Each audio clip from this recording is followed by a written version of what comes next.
When it comes to designing golf courses, the name Donald Ross immediately comes to mind for most golf enthusiasts. But there is a family in the Sandhills who just might be able to stake their claim to being the first family of golf course and design and construction in the Carolinas. Todd Gibson recently made the trip down to Pinehurst, where he caught up with the Maples family. In that bunker, you know. Dan Maples and his son Bradley use old-time pictures to explain what it was like in the early 1900s to build a golf course.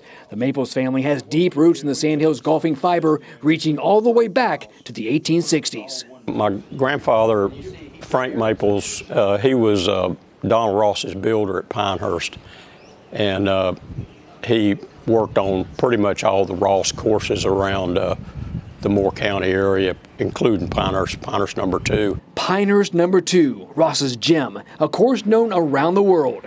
Building the masterpiece back in the day wasn't easy. The simple task of moving dirt was time-consuming, to say the least. They were using mules and horses and scoop pans, pulled behind horses and mules, and they were like 1/8 of a yard of dirt at a time.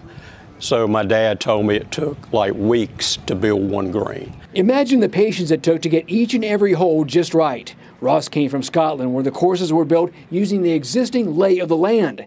When he came to America, Ross needed some local knowledge to help design his courses. The Sandhills is a perfect place for him. It's the same medium, but it's not flat, and we don't have sheep burrowing in for bunkers like they do on the North Sea. So he had to build all those things, contrive all those things. So that's where my grandfather comes in. 4 generations of Maples have had their hands in designing and building golf courses. Dan Maples' dad, Ellis, designed the Dogwood course at the Country Club of North Carolina, one of the state's finest courses. Our courses tend to be more simplistic, and that's the way Ross's courses were, because Ross had to use the natural lay of the land.